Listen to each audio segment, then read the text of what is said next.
साथ रुकावट तो बहुत थी, क्योंकि ये लड़का जिस रफ्तार से आगे जा रहा था, बहुत तो रुकावट तो आएगी। तो रुकावट ऐसे आई कि हीरोइन को बोल दिया जाता था कि इसके साथ काम मत करो, तो करते भी नहीं थे। फिर किसी भी तरह कैसे भी कोई भी फिल्म मिल जाए, मैं बोला नहीं करना क्या। मेरे दिल में को ऐसे हारूंगा तो लड़ के हारूंगा, ऐसे नहीं हारूंगा मैं। तो वो एक बात तो थी। तो दोपहर वही जो काले रंग वाली बात है ना, वही बात मुझे बहुत दिमाग बहुत रोता था, बहुत ये सचमुच के बहुत रोता था कि भगवान ये कैसे तोड़ूँ मैं, कैसे हो सकता है। फिर एक दिन दिमाग में आया मैं तो डांस कर सकता हूँ, है ना। मैं डिस्को डांसर के पहले की बात कर रहा हूँ ये जो। तो मैंने कहा कि ऐसा मैं डांस करूँगा, पैरों से डांस करूँगा, हाथ से नहीं, पैरों से डांस करूँगा। लोग मेरी कलर को ना देखें, मेरे पैरों को देखें। और इसीलिए मेरे सारे डांस देखे कि मेरे पैरों के ऊपर ज़्यादा जोर दिया है। और वही हुआ, लोग मेरे पैर को देखने लगे, मेरे रंग को भूल गया और मैं हो गया सेक्सी डस्की बंगाली बाबू। तो वो आपने जो है ये डिसाइड कर लिया कि डांस देखेगी दुनिया, रंग नहीं देखेगी। यस। ये बताइए मुझे कि जो हीरोइनों की बात आपने अभी अभी करी कि कोई काम करने के लिए उनको मना कर देते थे, किस हीरोइन ने तोड़ा ये? नहीं, ये एक्चुअली ज़ीनत अमान जी ने मेरे को सबसे ज़्यादा मदद की, क्योंकि 20 साहब एक पीछे बना रहे थे। उन्होंने तय कर लिया भाई मैं मिठू नहीं मेरा हीरो है। तो वो गए ज़ीनत जी के पास, ज़ीनत जी को बोला ज़ीनत देखो एक लड़का है, I think he is very good extremely. तो ज़ीनत जी ने देखे बोला अरे ये तो is a very handsome looking boy and अच्छा काम करता है, डांस करता है, आई विल वर्क। वो जो उन्होंने तोड़ा, उसके बाद से सब बड़ी हीरोइनें साइन करने लग गए। फिर आप मेन स्ट्रीम हो गए। हाँ, तो ये so I have been ever grateful to Zeenat ji forever. तो एक फिल्म करिए ज़ीनत अमान जी के साथ में? हाँ बहुत सारी। अब करिए? अब नहीं। अब करिए? हाँ थिंक अबाउट। हाँ आएगा तो क्यों नहीं, ज़रूर करेंगे। So why don't you tell Zeenat Aman through NDTV that? ओह हाँ, वो खुद बहुत शाई है, बहुत कम बात करती हैं। ऐसा नहीं कि ज़ीनत जी ऐसे फिल्म में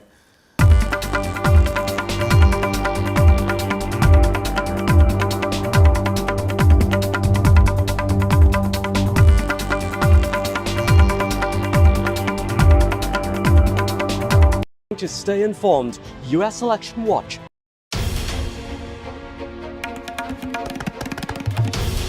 This is NDTV, and you're watching NDTV 24/7.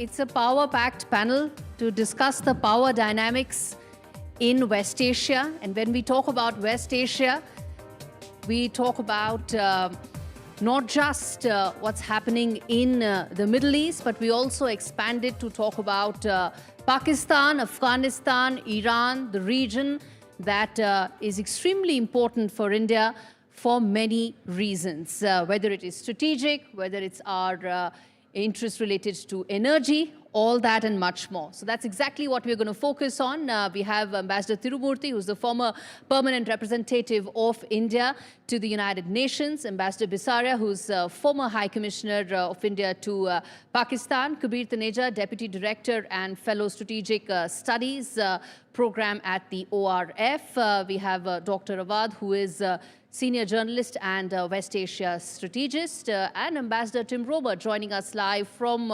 Washington, D.C. He's Executive Director, APCO, and former U.S. Ambassador to India. As I said, it's a power-packed panel to discuss the power dynamics in the region. Let's get started, and gentlemen, we'll try and cover as much ground as possible because there's a lot of issues to try and pack in 30 minutes. The clock is already ticking. So let me start, Ambassador Tirumurti, with you. And we're going to try and take up each of these geographies as much as possible through the lens of India. Why it matters to India, India's interests, how they can be protected, and how we can build on that momentum going forward. But let's start first with the conflict in the region.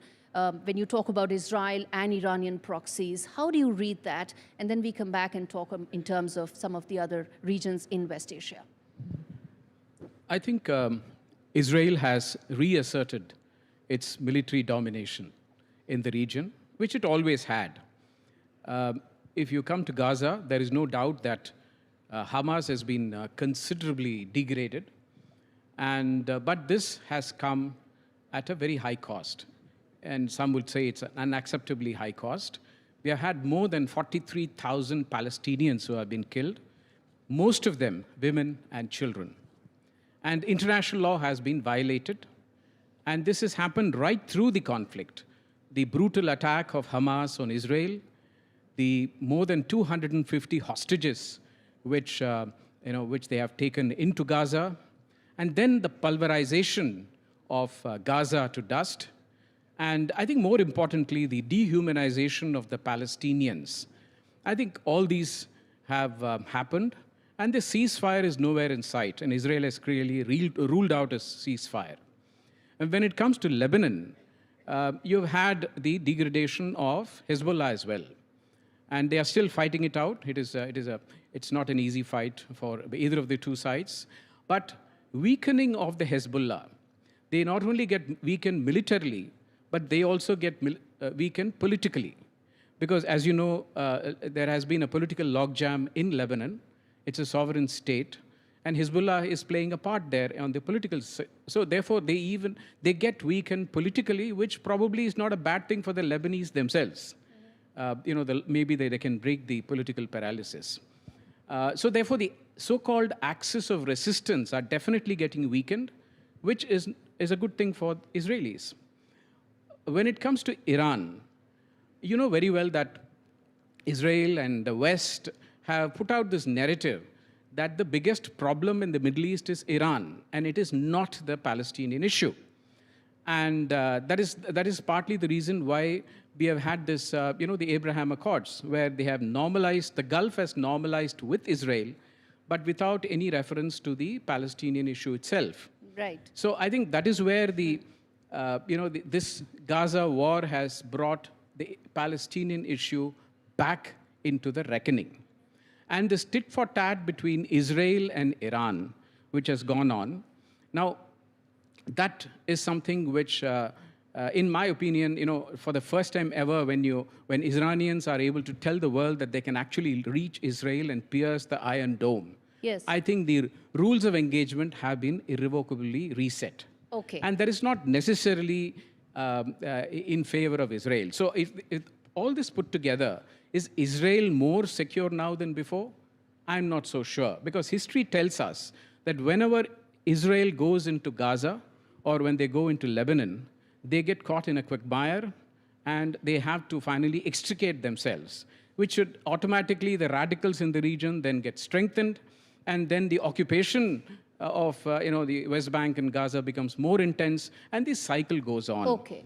Yeah. So I'm interjecting there, sir, because that's a very important point that you made in terms of long-term outcomes of the war for Israel and by extension, I mean the world as well.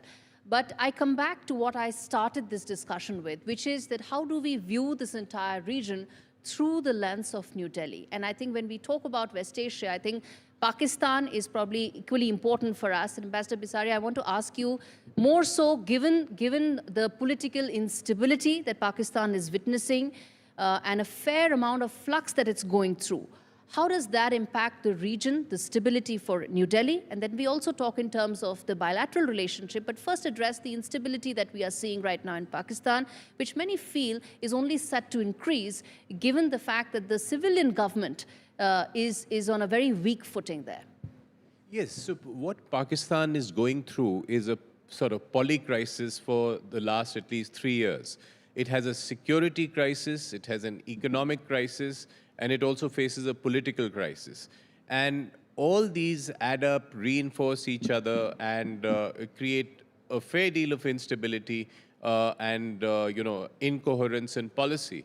But you asked about how India is viewing it and how it should.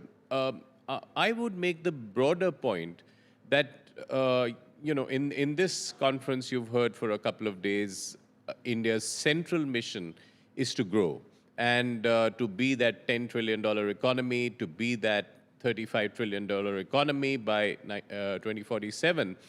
And what we need, therefore, is a stable periphery and also stability in the world. So we have a vested interest in having a stable region around us, and in the conflicts in West Asia and in Ukraine. If we can play a role, we'd like to play a role for peace in order to mitigate that risk to our growth trajectory. Now, Pakistan itself, when we look at the region, we see Pakistan and China as two abnormal countries with whom we've had adversarial relationships. But the instinct to stabilize those relationships is strong, and we are talking in a month when we are doing both of them. So, Exactly, the Prime yes. Minister will be having a meeting with his Chinese counterpart, and the External Affairs Minister was in Pakistan. And it was a small step, but a message that we are willing to consider stabilizing this relationship. The deal breaker always is terrorism. So Yeah. if there is terrorism in Jammu and Kashmir, that breaks the deal. But our instinct is to go and engage and move forward in this relationship. Then there's been a lot of talk about, I would say, expectation around the India-Pakistan bilateral relationship. Dr. Jaishankar spoke to our editor-in-chief yesterday on the fact that there isn't much right now, given that it was a very specific visit to which he went to Pakistan for. But as someone who understands the dynamics very well, is it just a case of more expectations around than actual movement on ground? Or do you think this could pave the way for more possibilities in the future? It does pave the way, because both sides tried some expectation management, because in both countries, the narrative runs away with the media on every small development. But the point they wanted to make was, can we make a small step forward, create conditions for that larger rapprochement which we could possibly have, but build that trust? And I think that small step was made. It was no insignificant signal from India that Minister Jaishankar himself went to Pakistan. So I think the attempt is to try and stabilize that relationship, if not normalize it. And it plays into the larger story of India's foreign policy, that we want to stabilize the neighborhood, we want to be the rising tide which helps all the neighbors, and we also want to be an advocate and force for peace in the conflicts in the world, whether it's in Ukraine or in Gaza. If India can play a role, it will.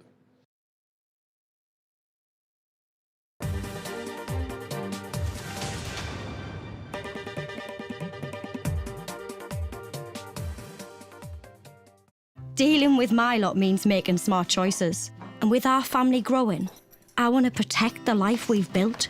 That's why I'm calling Smart Insurance. Hi, I'd like a quick quote, please. OK, you can choose a benefit amount up to £750,000 depending on your age. Brilliant. If you're a UK resident aged 18 to 64, you can apply with just a few health and lifestyle questions. For £250,000 of cover, the price starts at just £14.77 a month. That's less than I thought, and could help my husband pay off the mortgage. With our Smart Family Guarantee and 99% of claims having been paid, you'll have peace of mind. I'll go ahead. You'll also receive a 100% advance in the event of terminal illness and 10% cashback on your first year's premiums. That's the Smart Cashback. Plus, you get your choice of a £125 gift card.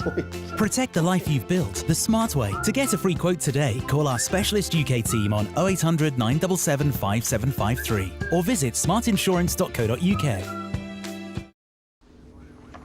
Step into your future with learning that can take you anywhere. It's really, really important on the side. Your pen, right? Thank you, Your Honor. The case is very, very simple. The Open University.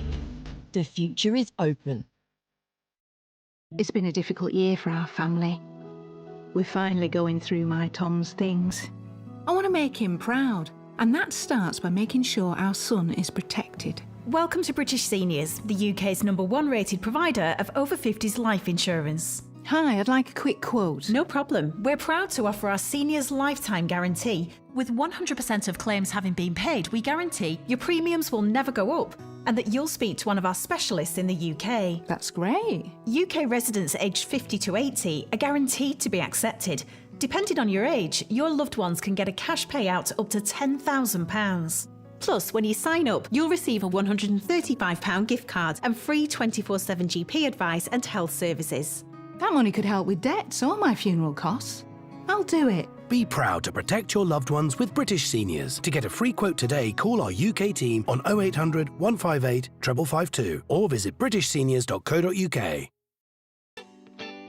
When you're setting up a new nest, starting your own flock, or they just keep on growing. Get the flexibility you need with VeryPay. Pay now, pay later, or pay over 3 months and pay no interest. We'll even send you helpful payment reminders. Shop the online store for fashion, home and more. VeryPay. Ways to pay that work your way.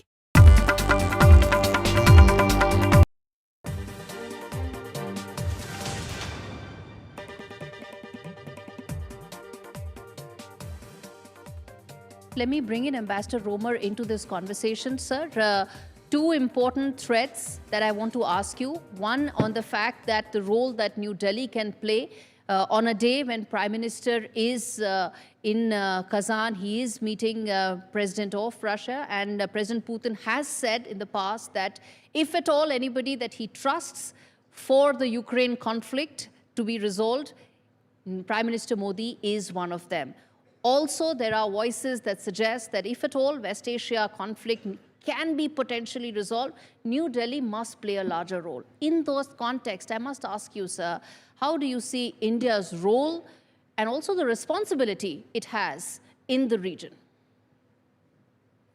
Well, that's a very good question. And first of all, let me just tell you, I'm delighted to be back at the World Summit and with a very, very distinguished panel here today. I'm reading a book called On Grand Strategy by John Lewis Gaddis, a Yale professor and a grand strategist in foreign policy. And he has an Aesop's tale about the fox who knows many things and the hedgehog who knows one big thing. The one big thing for strategy in the Middle East that the United States has been advocating now for several years is a brand new architecture of regional security in that area. That's based upon, of course, the United States being one of the anchors of that partnership, but also so that we can spend more time in the Indo-Pacific. So we spend more time growing our economy, so we can spend more time with our European allies, managing the China relationship, battling terrorism. And so this new strategy in the Middle East is dependent upon the Abraham Accords and reaching out to other Arab states for peace and prosperity. It is based upon a normalization of trade and relations with Saudi. And it's based upon a strong Israel. Now, India can play a very, very important role in putting together this new architecture for a regional cooperation and security. India has 9 million people in the diaspora up in the Middle East. They have a strategic interest there. They're engaged more and more in maritime security. Their economy, as one of the panelists, the ambassador, was just talking about how India is more and more engaged in the world economy and therefore more involved in trying to make sure there's peace and stability in the world and oil prices don't spike. We're involved now more in the corridor leading up to the Middle East corridor that India could greatly profit and benefit from. And Mr. Modi has reached out to the United Arab Immigrants with more and more trade where they can invest in India and their economy. So India is right in the middle of many, many important things in the Middle East. So it's in their strategic interests to do more than diplomacy. Now, their superpower right now is diplomacy because they can open so many doors in the Middle East. They can talk to Iran. They can talk to Israel. They can talk to the Palestinians. They have a good relationship with many, many different people in that region. And they seem to be looking at the resolution of the Middle East in many of the same ways that the United States is. There needs to be a secure ceasefire. There needs to be an exchange, release of the hostages. Yes. There needs to be a secure settlement, a peacekeeping group coming into the area, probably Arab-led.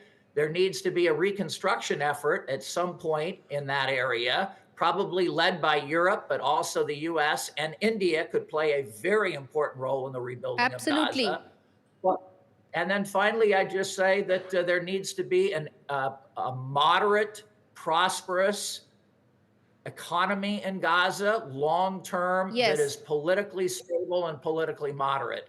Those are the goals that the United States and India can work on together Absolutely. to bring a new architecture and regional Let me- security let me- arrangement let me, to an area where China is growing quicker and faster. Absolutely, Ambassador Roemer. I'm going to come back to you with the questions or concerns that many have in terms of American leadership. Is that going through a phase of vacuum right now due to its internal political concerns that are taking over? I'll come to that in a bit. But the questions and rather the important insights that Ambassador Roemer has thrown up in terms of what all can India do, the leverage it has, the fact that in a multipolar world, India has relationships across partners in this region. Kabir, how big a strength is that, and how can New Delhi really leverage on those?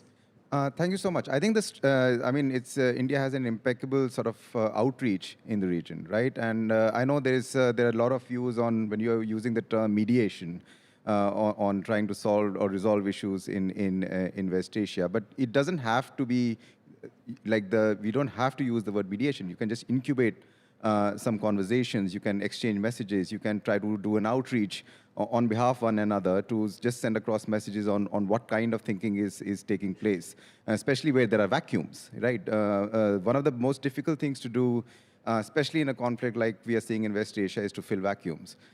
Sometimes, states take longer to fill a vacuum. Sometimes the official sort of channels take longer, and non-state entities are faster and more nimble these days, thanks to social media and so on and so forth, to come and sort of, push through their narratives. So there's this incredible sort of outreach that India has, as mentioned previously, with the Palestinians, with Israel, with the Arab world, and specifically with Iran, that certainly should be on offer.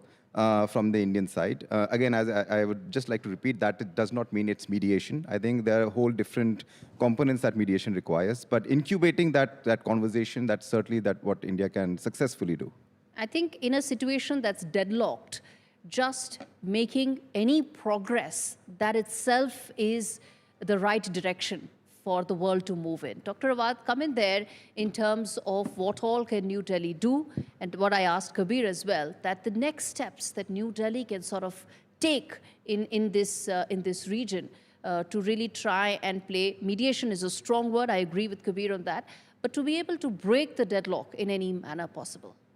Thank you. I think India, I always advocate that India is the #1 stakeholder in the region in terms of the diaspora security, in terms of the food security, in terms of the oil security.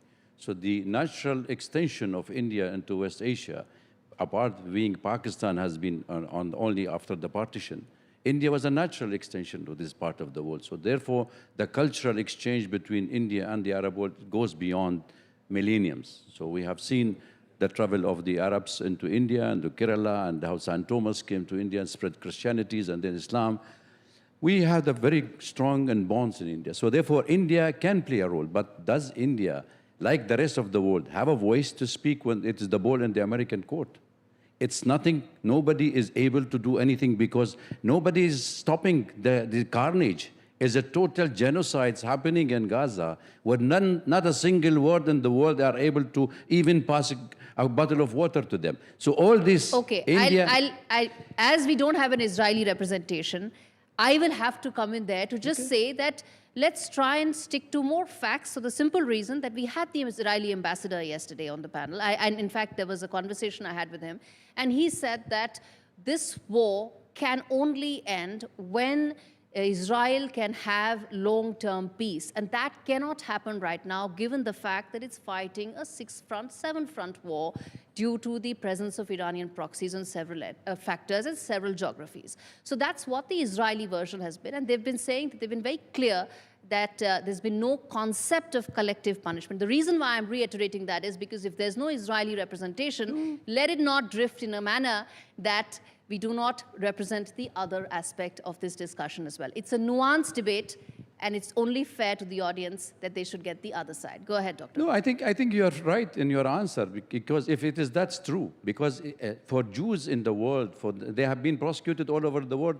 for a millennium. They only had shelter and lived like us, a Semite. We lived together in the same, under the Islamic rule. They never been prosecuted. When they came from Europe, after the Holocaust came to Palestine, in fact, prior to 1905, there was only 4,500 Jewish in Palestine. So that they came to stay. But when the problem is not with the Jew, the problem is with the Zionist movement in 1897, when they decided to create a state in Palestine. It is a land with people, it's not land without people. No, Garima, let me put my point very clear here. You had your voice on this. My point is very clear. No, I don't have a voice. I'm just asking all of you. Yes. I'm sorry. My point, I'm just trying to be, I am trying to give you the natural things. When the war started in the Arab world, 1948, it started between Israel and the Arab world, right? Over the years, there was peace deal with Camp David. Then you had Arafat. Then you had the Palestinian. Then you had a bilateral. Now you brought back the issues into a regional war. Sir, I'll tell you, I am not interrupting you, but all I'm trying to say is, we live in times of 24/7 news. Trust me, the last 1 year, this audience knows exactly the milestones that you're referring to. But we also have the clock ticking right here, and quite literally the clock is ticking on this conflict for the world to find a solution. If we go back to 1948, there is no end to how far back in time we can go. But Ambassador Roemer, come in on the fact that two aspects. One is, how do these fantastic military victories translate into long-term political solution for Israel?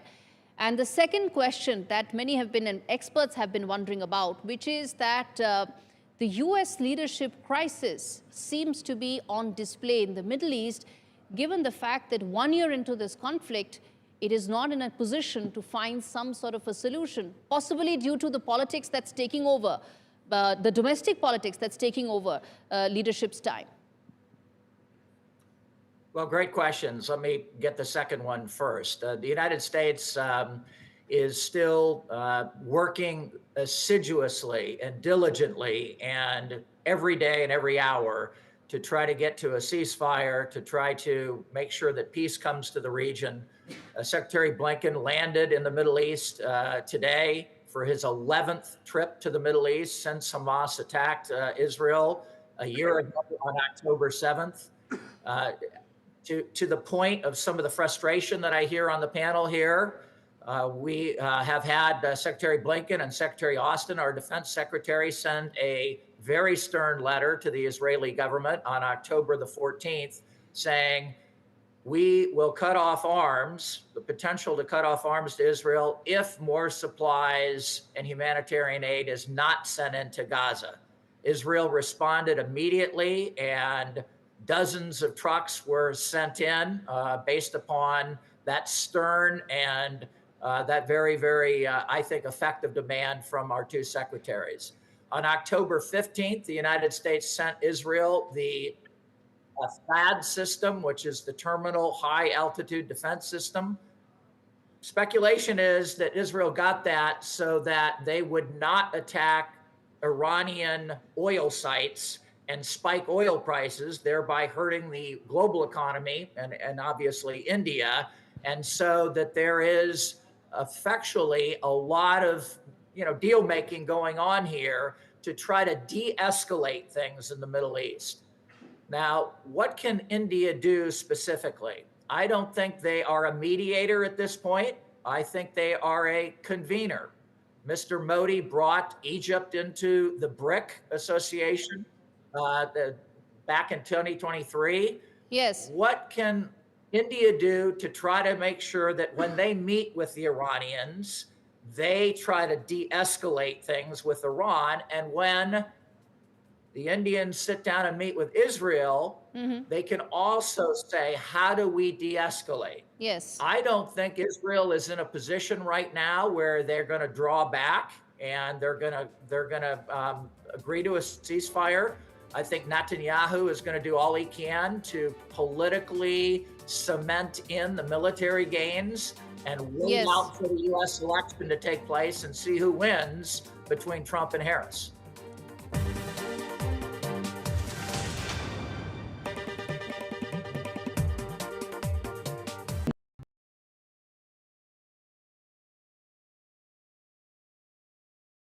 With my lot means making smart choices. And with our family growing, I want to make sure they're protected. That's why I'm with Smart Insurance. Just like families, not all life insurance is the same. That's why we offer the Smart Family Guarantee. We guarantee a straightforward application process, award-winning service you can trust, and cover from day one. Plus, you get your choice of a £125 gift card. To get a free quote today, call our specialist UK team or visit smartinsurance.co.uk. You could lock in a fixed energy deal now and take the power back. Switch and save at uswitch.com. Make this Diwali royal with Waiel Sweets. Enjoy authentic traditional sweets with your family. Order online at royalsweets.co.uk.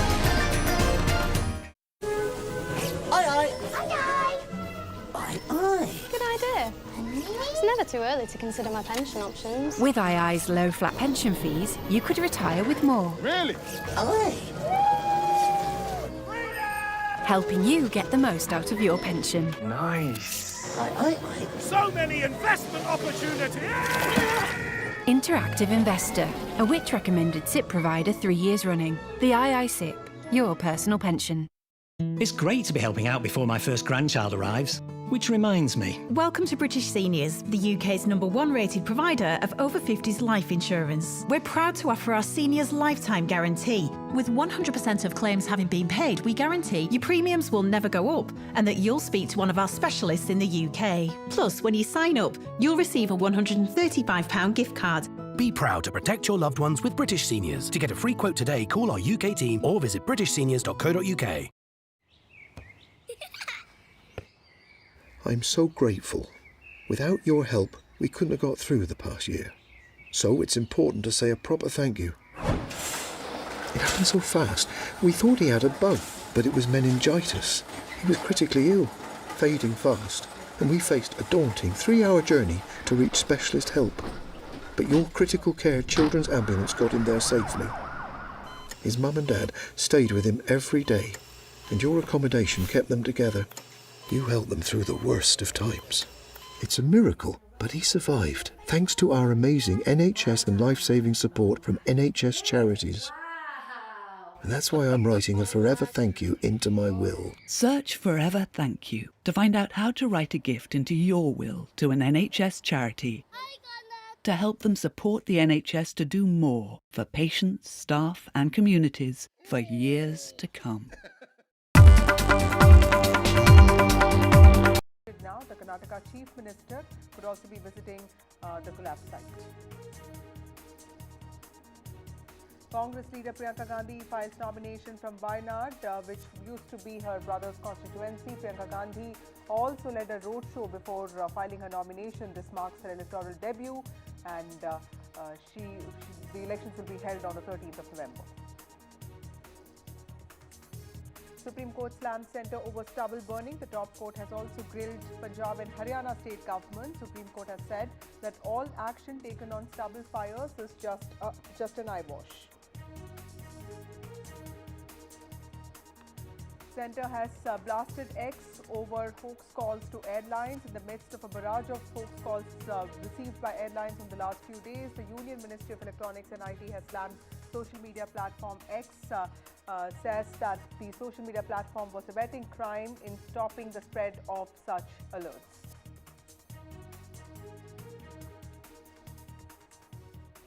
Good evening, ladies and gentlemen. You're watching NDTV. Bengaluru has been reeling under incessant rain for the past 3 days, bringing several residential areas and roads under knee-deep water.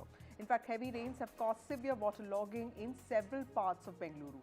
Even as the city battles severe flooding, its infrastructure problems have taken another hit. In fact, a video shared on X has gone viral showing a physically challenged woman falling into a water-filled pothole during heavy rains near Halasali. In fact, while the video has sparked outrage over BBMP's failure to maintain the city's roads, with residents and opposition leaders now voicing their anger over this incident, an under-construction building in Bengaluru has collapsed with nearly 20 workers working in it. In fact, that also led to the deaths of at least 8 people. Bhuvan Reddy, the owner of the multi-story building, has now been arrested.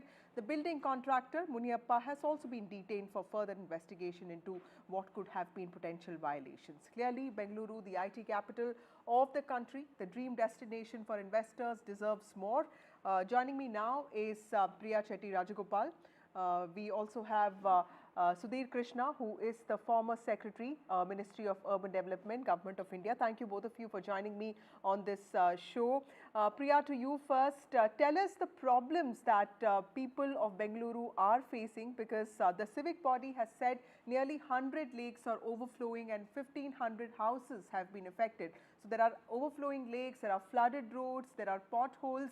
How has everyday life been impacted in Bengaluru? The weather has been extremely erratic in the last few days. So there's been heavy rain, there's a lot of sunshine. So one really doesn't know what is happening. But, to put it in context, the thing that we're really focused on is the building collapse right now. And that has, I think, as little to do with the rain as to do with structural issues and the lack of focus on the building bylaws that BBMP has set up many years ago. So this has happened about 2021. It's happening again now. So the weather is I think just one trigger which has resulted in the loss of so many lives. And I'm sure there are probably a few more people stuck inside that the building. What concerns me is that the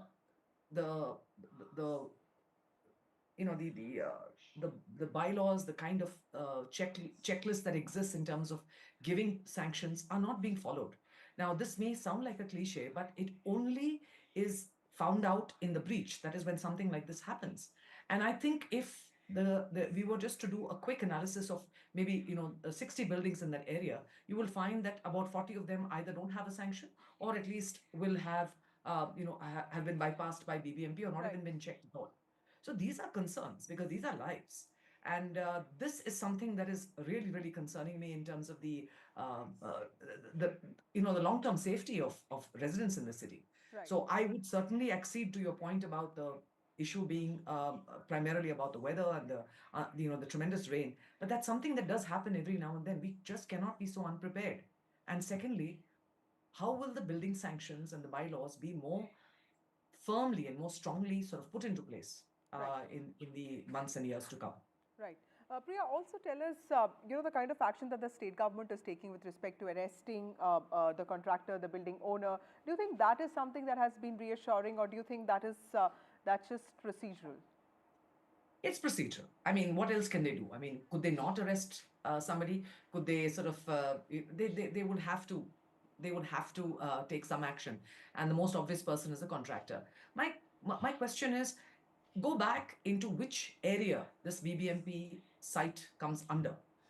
Go back into who gave the sanction, if at all. Go back to the revenue inspector who's under whose purview this comes, and I think there make an arrest. Right. Because that's the only thing that will send out a strong, a message that this is to be prevented, not actioned subsequently. The prevention is you can't lose lives. And you can't lose it on predictable, preventable issues like this. It really worries me. So I'm asking you, there is a system in place. We are not following it.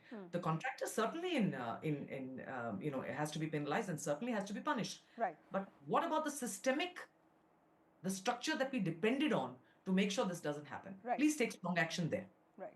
Sudhir Krishna, how do you deal with infra mess or these issues in cities like Bengaluru, which also have legacy issues? There are people talking about frequent installation of underground cables or pipelines. There are also this perpetual stormwater drain problem in Bengaluru. Then, of course, potholes. We talk about quality of road networks, the kind of material that's being used. Building sustainable infrastructure that can actually withstand seasonal weather impacts. But what do you do about these legacy problems, problems that have taken years for it to be built and now probably will take years for it to be solved? Absolutely. So at the outset, I thank you for taking up this issue because the matter of infrastructure is very serious and it is impacting the situation like what has happened now. So there are two dimensions to it. One is planning and second is governance. So planning part is so very crucial now, more than ever before, because people are migrating to cities and it is an unending migration. We have not enough migration now. Just about 35% of population is in cities. It will go up to 50% in the next 10 to 12 years. So many more people will come to cities and cities have to be prepared with proper infrastructure. In the absence of that, unauthorized construction and people constructing converting their single story building into 4-story and using small open spaces to construct multi-story like what you are showing on the screen, all that will put serious pressure on the existing infrastructure. So detailed planning of the cities are required, and along with that, we have developed satellite towns, and satellite towns has to be an unending story. Bangalore is doing excellent, by developing satellite town ring road. It must be taken up soon and completed soon. Around the satellite town ring road, new township should come. So people should move away from the core Bangalore rather than creating, more and more pressure on the existing cities. And if we don't allow people to go outside, by providing proper infrastructure and facilities in those areas, then this is going to happen. And of course, governance is the second part. Right. We should have, in this case, accountability is not only for that case which has happened. Should we not take it as a general case for the entire city of Bangalore and even beyond all cities to take a look at the unauthorized construction as to what is going on? Chintal Paradiso is a very talked about case in Gurgaon. Right. Where the whole multi-story building properly allowed to be constructed, even that is collapsing and people are being asked to vacate. So it's a very serious matter. Governance of the cities require more manpower, qualified manpower, properly trained, and all those things are now. We have to prepare for it. Yesterday's manpower cannot handle tomorrow's cities. This is a new challenge now for us, which we have to recognize and prepare for. So upskilling of manpower is also an important issue. Also, Priya, those are very valid points. Also, some of the things that you said, particularly lives getting lost because of these violations, which could have been easily checked. When you talk about other infra problems in the city, there is also the story of extremes because you see, the Deputy Chief Minister talk about tunnel roads and sky decks. There are also, it's the IT capital, so there are many innovations that we keep reading about when it comes to Bengaluru. At the same time, there are these basic pressing issues, crumbling roads, constant flooding. What is your expectation from the government specifically with regard to solving these very basic issues?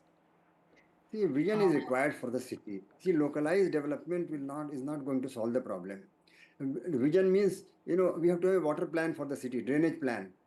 How much water comes in a rainfall comes into the city, how much water comes out of the sewerage system, and where does it go, how much we can recycle and put to reuse for the entire Bangalore and even little beyond also area. That is a number. And similarly road network also, from where people origin destination, OD surveys are required, from where people are coming to which place they are going, what kind of transportation systems are required. And with the satellite imagery facility and the software availability, these things are not at all difficult and not at all costly. Right. But what is required is a visionary planning for which the whole system is available. But I think a determined action is required. I suggest that, this is a good time now. Some such incidents should trigger thought process now, not merely penalizing or punishing one culprit here, right. or thinking so about accountability resolving is key here. Priya, would you like to answer that? Yes. I think the collective intelligence of Bangalore is very high, So this is repeatedly, sort of denigrating and insulting the intelligence of very sound, very concerned and very participative Bangalore citizens. Now, if there is an overarching policy and a set of rules that have been put into place, I think it should not be just left as something that is aspirational. It should be absolutely implemented and checked for implementation. Now, departures like the akrama sakrama and all that just encourage corruption and encourage more violations in the future. And the shock of this, that it's a 15 to 20 square feet road with a 6-story construction. I mean, it is beyond even logic that this can be imagined. And newer places as they're coming up, there are people perhaps with may not that kind of stretch to invest in site engineers or to check on the soil testing, etc. But this is part of BBMP's and the town and country planning council's duty. Right. So this really needs to be done. So even if I'm overemphasizing this, I mean, there are some very basic things that really need to be actioned. What galls me, and I'm sure that you must be feeling the same way, that this is not a new story. It happened in 23, it happened in 2011, the walls collapsed somewhere else. It's happening in multiple cities, so we're not alone in that. Right. But there's no joy in claiming that we're not alone in these kind of tragedies. The fact is also, which is a little tragic, that the people who died here were building workers. Right. So yeah, migrant workers may not be missed by somebody over here. So we will move on. Tomorrow will be another day. Right. But what are the creedais of the world, or the district commissioner? There's a new district commissioner I think we have in town. What are we doing to implement? I would strongly suggest there should be surprise checks being laid out. There should be the Bangalore minister should be held accountable for making sure it filters down, right down the ranks. That So a sense of accountability, I think, is the place. most important thing here. Thank you, Mr. Sudhir Krishna. Thank you, Priya, for joining us on this broadcast. And like Priya said, what holds good for Bengaluru today also holds good for other leading cities. Clearly, it is not just Bengaluru that's going through this, but of course, solutions have to be urgent. Solutions have to be specific. We need a lot of fixing when it comes to urban centers of the country. Here's a look at what really happened in Bengaluru with regard to this urban mess that we're talking about. As heavy rains triggered an infrastructure collapse in the IT city with waterlogged roads, a building collapse in Bengaluru's Babusapalya left the citizens outraged. The building, which had 2 illegal floors, has raised questions on unauthorized structures in the city and the substandard material used to build them. While the owner of the building has been arrested, what is the government doing to prevent a repeat? We will take strict action against the owner, the contractor and everyone. Where all such type of illegal construction are going on, we are going to stop immediately. I'll conduct a big survey on this. I'll inform the concerned registrars also not to accept any transfer of property, such type of property which there are no plan sanction. Since the collapse at 4:40 p.m. on the 22nd of October, the police, the SDRF and NDRF have been working at the site to rescue the survivors and clear the debris. यहाँ पे हम hailing search, कानाइन search और जो भी technical search में हमारे पास equipment है, live detector 1 और अभी हमने रडार मंगाया है. This is a hard-hitting lesson. Be it the crippling infrastructure, illegal construction or unlawful encroachments, a lot has to be done. The state government has promised action, but the question is if this action will be stringent enough to work as a deterrent and make Bengaluru a better place. With camera person Govind, Pratibha Raman in Bengaluru for NDTV. Meanwhile, to the most important story today, Prime Minister Narendra Modi held bilateral talks with Chinese President Xi Jinping on the sidelines of the BRICS summit in Kazan in Russia. In fact, this was a very important meeting, the first between the two leaders in 5 years. They met for an informal summit in Mahabalipuram in 2019. Just months before the LAC standoff in 2018, a similar meeting was also held in when the Prime Minister travelled to Wuhan for a 2-day informal summit. Prime Minister Narendra Modi said today that India-China ties are important for the progress of the world. He said that we welcome our agreement on border. In fact, he also said that peace on borders should be the priority. He also said that mutual trust should be the basis of all ties. This meeting is Specifically important in the backdrop of the two countries arriving at an agreement on patrolling arrangements in areas along the LAC line of actual control, India has pulled off this extremely challenging task of getting China to agree to return to the patrolling agreements along the LAC in eastern Ladakh. That is the same place where there used to be clashes in 2020. आपसे मिलकर खुशी है और जैसा आपने कहा 5 साल के बाद हमारी फॉर्मल मीटिंग हो रही है। हमारा मानना है कि भारत और चीन के संबंधों का महत्व केवल हमारे लोगों के लिए ही नहीं, लेकिन वैश्विक शांति, स्थिरता और प्रगति के लिए भी हमारे संबंध बहुत अहम है। एक्सेलेंसी, सीमा पार पिछले 4 वर्षों में उत्पन्न हुए मुद्दों पर बनी सहमति का हम स्वागत करते हैं। सीमा पर शांति और स्थिरता बनाए रखना हमारी प्राथमिकता रहनी चाहिए। म्यूचुअल ट्रस्ट, म्यूचुअल रिस्पेक्ट और म्यूचुअल सेंसिटिविटी हमारे संबंधों का आधार बने रहना चाहिए। आज इन सभी विषयों पर बात करने का अवसर मिला है। मुझे विश्वास है कि हम खुले मन से बातचीत करेंगे और हमारी चर्चा कंस्ट्रक्टिव होगी। Mr. Prime Minister, it's my great pleasure to meet you in Kazan. It's the first time for us to have a formal meeting in 5 years' time. Both the people in our two countries and the international community are paying great attention to our meeting. China and India are both ancient civilizations, major developing countries, and important members of the global south. It's important for both sides to have more communication and cooperation, properly handle our differences and disagreements, and to facilitate each other's pursuit of development aspirations. Prime Minister Modi met with President Xi Jinping on the sidelines of the 16th BRICS summit. This meeting happened, as you are all aware, close on the heels of the disengagement and patrolling agreement and the resolution of issues that had arisen in the